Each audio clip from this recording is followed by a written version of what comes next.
One track J. Say that J. It's the murder. This fuck. You know. Yeah. I don't do nothing for show. Yeah. I don't do nothing for show. I need that the realest you ever seen before. We is that wherever you wanna, we can go. Wherever, baby. No jet lag, never seen pistol snuck in before. We do that. That is so scandalous. Yeah, shit, freak, she can handle it.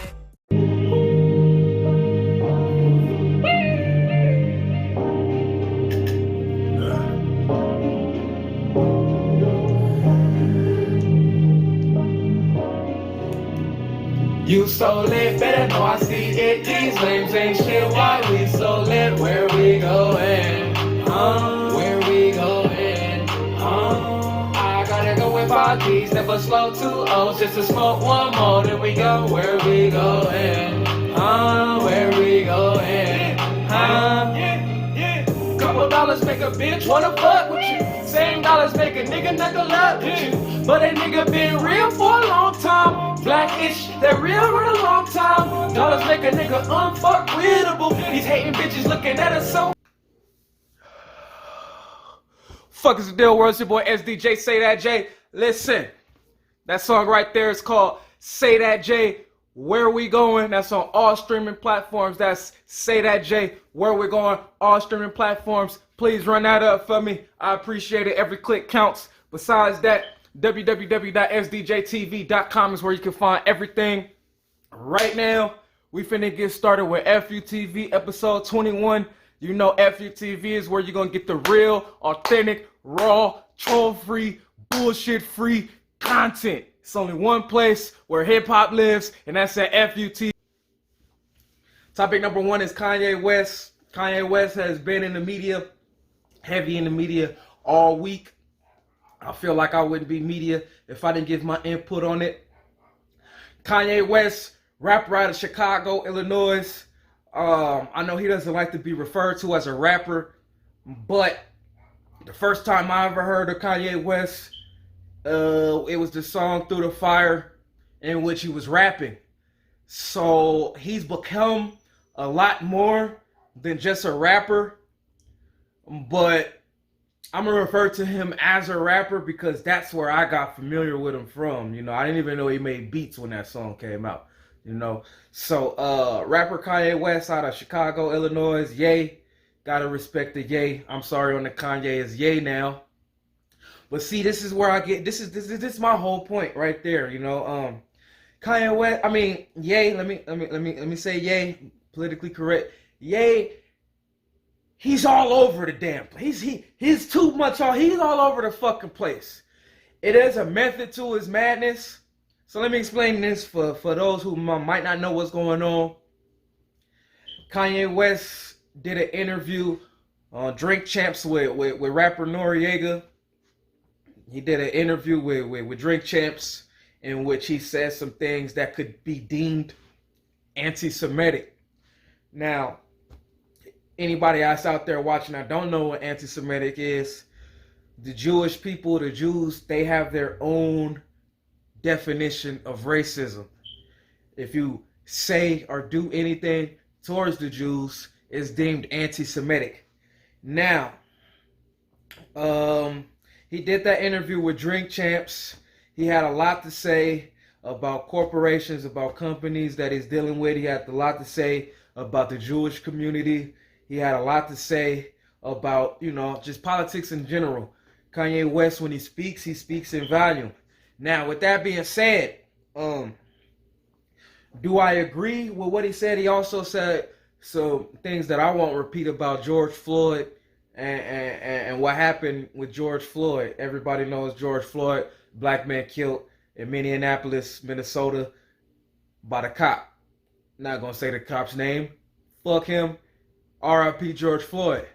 Now, with that being said, Kanye West makes a whole lot of goddamn good points. And when I say he makes a whole lot of goddamn good points, he actually sparked my brain to go look at the Candace Owens documentary about George Floyd, in which she interviewed George Floyd's roommates, and I just got a different perspective on that. Will I give my perspective on YouTube? No. Sometimes the internet ain't for your motherfucking perspective. But with that being said, Kanye West is worth over $1 billion, so he says. Gotta believe him. I ain't ever seen his bank account, so fuck it. Let the nigga be a billionaire. If the nigga say he a billionaire, the nigga a billionaire. I know some people be having, different outlooks on that, but if the man say a billionaire, the man is a billionaire. Fuck it. So with that being said, when he says certain things, he don't care about what he say. He gonna speak from the heart, and that's how you know it's genuine. And that's why a lot of people got respect for what Kanye West, Ye is speaking, because Ye is actually speaking from his heart. Now, you talking to somebody that was raised an Israelite, not gonna say Hebrew Israelite, but was raised an Israelite. That's been my culture, that's been my belief system since I was a child. I do follow the Israelite holidays. I'm not gonna say Jewish because it's two totally different things. I'll say this is my YouTube channel, this is my platform. Us as Israelites, we don't believe that the Jews are the real Jews. That's just us. That's our beliefs. Everybody has their own, a Buddhist, a Christian, a Muslim, an atheist. All these people are going to have different beliefs. I'm a black Israelite. I believe that the Jews that are there now are like from Poland, Polish, the whole thing in the 30s where the United States gave Israel to a certain group of people. That's what I believe, me personally. And I know a lot of people that believe like me. But enough about that. Kanye West, I don't think he said anything anti-Semitic, me personally. I don't agree with what he said about George Floyd. But after watching that documentary, it makes you think. And I don't have a problem with what Ye's been saying for the past years, man. If this man likes Donald Trump, if he wants to wear the red hat, then fuck it. It got him to $1 billion+. Fuck it. And all these people talk about he losing the billions. That man ain't worried about no motherfucking money. Obviously. If he was worried about money, he would have did exactly what Noriega did, and he would have apologized to every motherfucking body. Obviously, he don't give a fuck about the money. It's about a bigger picture in Kanye West's eyes. And I hope people see that Kanye West is really, I would call him a genius. I would call him one of the greatest. I would call him one of the greatest influencers, that the culture has ever seen. And the shit might look crazy. The shit looks crazy to me. When a nigga gives a motherfucking a presidential rally in a fucking bomb, the shit is kind of crazy. He might suffer from a little mental health issues. But with that being said, I think the man is very smart, and I think the man is on to something. And don't think that Kanye West is losing billions. You heard EFF YOU TV. If the man had the billions in the first place, that shit ain't gone, bro. That shit ain't gone. It's a method to the madness. I get it. A lot of people do get it. A lot of people don't get it. Topic number 2. I gotta speak on Charleston White. Charleston White. I just gotta use my platform to speak on Charleston White. Charleston White, YouTube personality out of Texas. I'm not really familiar with what part of Texas. I think Fort Worth or some shit.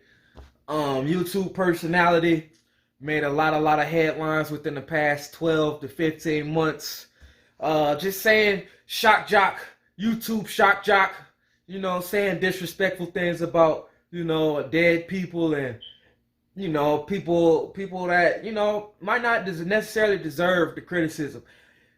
I spoke on Charleston White once, but I gotta be the first to tell y'all, I feel like I got some information about Charleston White. I feel like a credible source here, EFF YOU TV, came through, and he told us that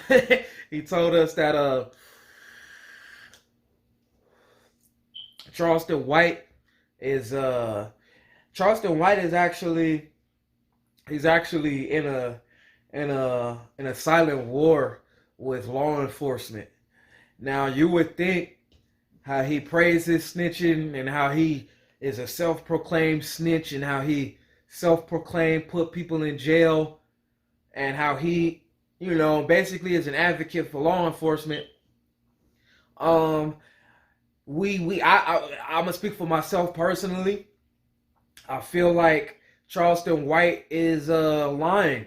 I feel like Charleston White doesn't have the connection with law enforcement that he says he has, and I believe that eventually, and I don't wish jail on nobody, I ain't nobody in jail right now. I can tell you, say that Jay got him there, I don't believe in snitching. I believe in, I wouldn't even say the street code. My mama taught me not to tell, on my siblings and shit, I mean, you don't tattletale, that's just, especially if you're in the heat, get out the, if you can't stand the heat, get out the kitchen, if you in the streets and you sign up for that life, you gotta take what comes with it, and 9 times out of 10, it's gonna be jail time, if not death, so with that being said, this is a guy who self-proclaimed killed somebody as a child, which he didn't. He was just there on the scene. But, you can't hate on him because he does, he does, how can I say, he does captivate a crowd, with his shit talking. And he's found a way to monetize shit talking. So in that aspect, you can't hate because I ain't no hater.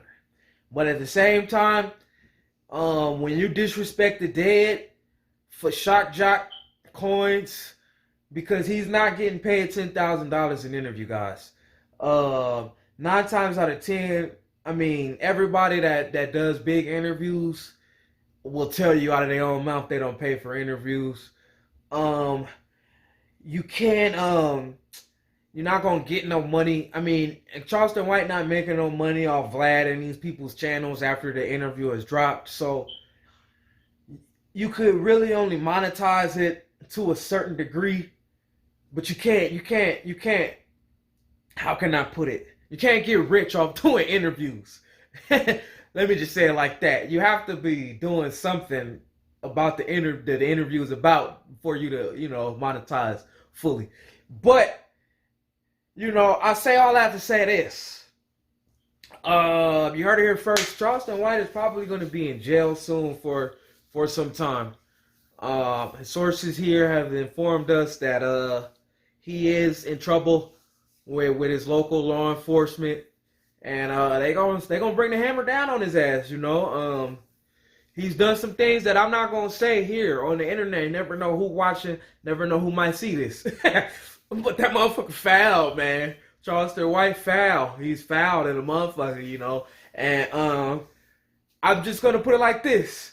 Don't be surprised if the man gets locked up very, very, very fucking soon for a little piece of change. But let me know what y'all think about that. Right along to the next topic. Topic number 3. If you rock with me, if you rock with the channel, you'll know topic number 3 is always that, that one, and I'm gonna say it like this.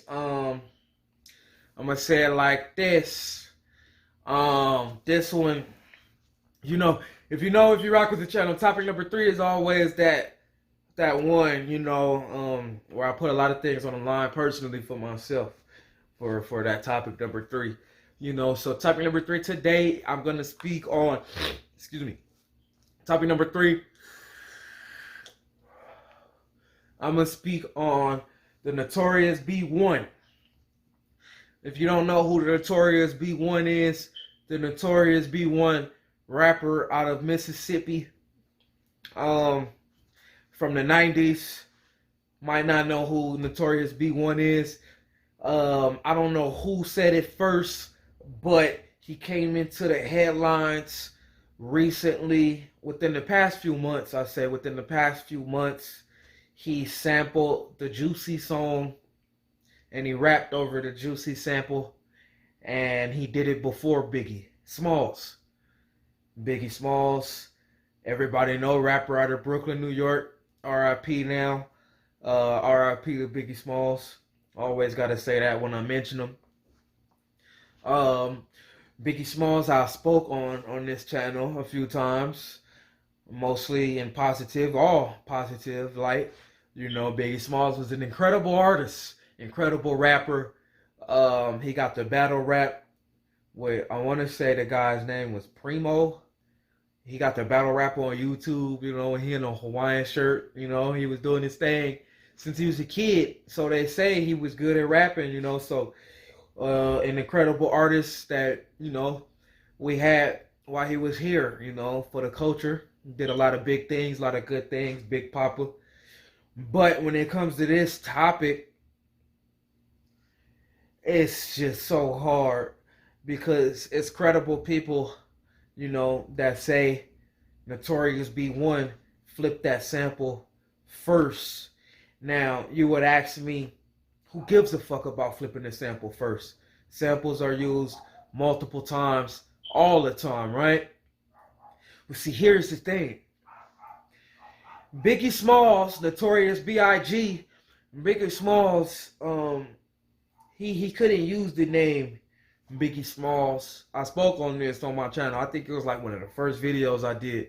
He couldn't use the name Biggie Smalls because it was a guy named Biggie Smalls before Biggie Smalls. It was a few Biggie Smalls.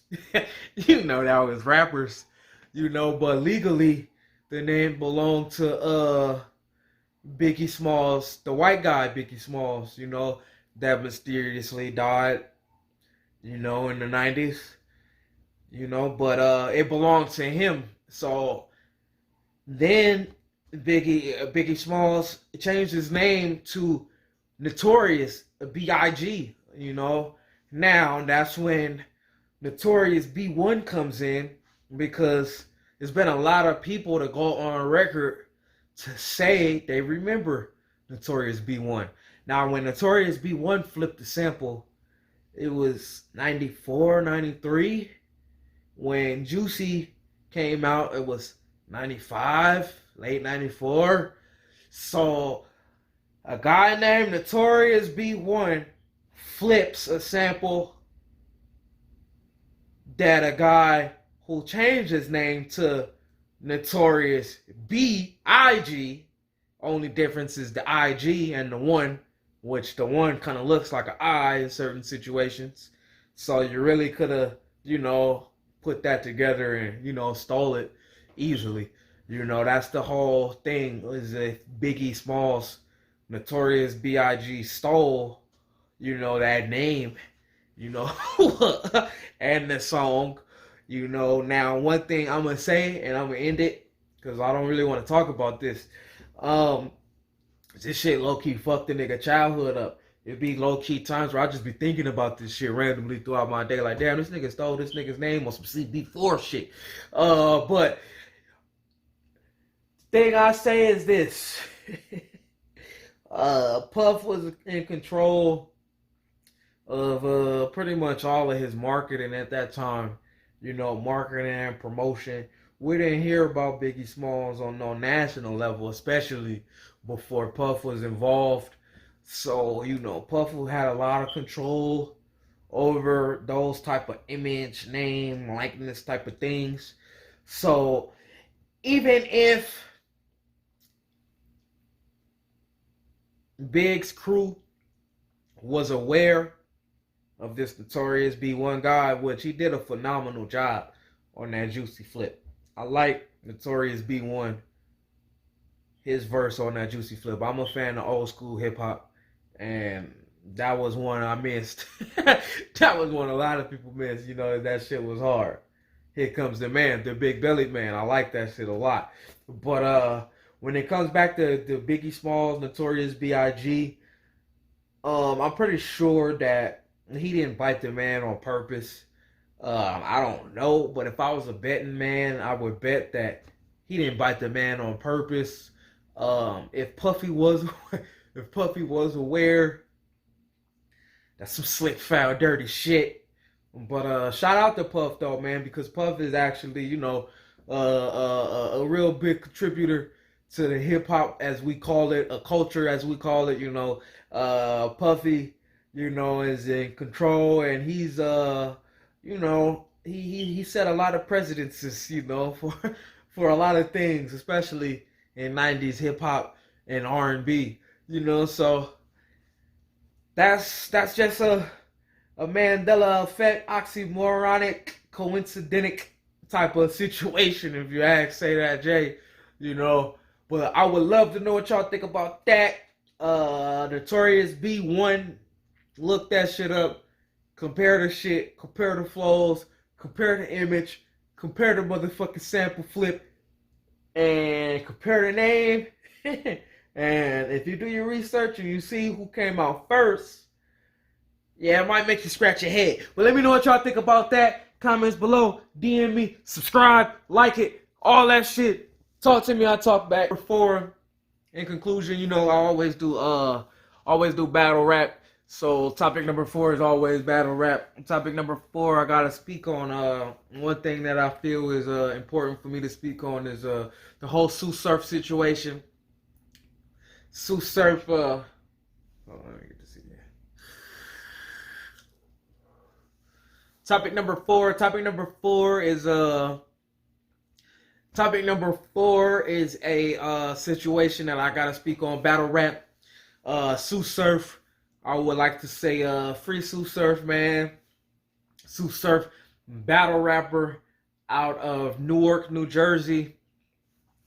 Superstar battle rapper. When it comes to battle rap, I don't think really it's a lot of names you could put above SURF, and I'm not talking about skills and rapping. I'm just talking about as far as popularity and basically how can I say, revenue generated out of battle rap. He's one of the top earners in battle rap. Recently incarcerated, indicted on RICO charges. I haven't done much research, but from sources, here at EFF YOU TV, they tell us that he shot a gun at somebody and threatened somebody else, or it might have been the same person, and what that tells you, somebody told on him, so it's never a good thing. I feel like I don't agree with snitching. I don't agree with, people doing what they gotta do to get less time or get no time. If you in the streets, if you beefing with people, if you talking your shit, I feel like it's no situation to ever talk to no police, because that's what you sign up for when you gang bang. A lot of perks, a lot of cons, a lot of pros, in the streets. It is what it is. It might be more cons than pros, but when you choosing that life, you best believe that you're thinking about them pros. So it's unfortunate, the battle rap world is gonna lose a personality as big as Surf. Now he's not only confined to battle rap. He has great music. He put out a motherfucking mixtape with Mozzie. His streaming numbers not bad at all. He got some shit as far as music, and he just did Rolling Loud. I was interested to see where his career was going. I'm actually a person that knows Surf. I wouldn't call him a friend or nothing, but I definitely know the man. One thing I can tell y'all, anybody that's watching this, SURF, I could say the second time I met SURF twice. The second time I bumped into Surf was in South Central LA at the AB Hawkish and Daylight battle. Surf was there with some dirty niggas. He's about that life. Surf definitely didn't rap that shit. Surf was about that life. But free that man. Hopefully he could come home and get back to it. He was definitely a rising star, especially in that battle rap world. So I would like to take my time on my platform to say free SURF, and yeah, that's that on that one. That concludes FUTV episode 21. Hope you enjoy it. Make sure you like, comment, subscribe, share, all that shit. Whole lot of shit coming. New deals were signed. New motherfucking opportunities is on the horizon. I don't want to keep talking about shit. Y'all gonna see. Make sure you're subscribed and you're paying attention to find out. I'm Say That Jay, and I'm out this motherfucking man.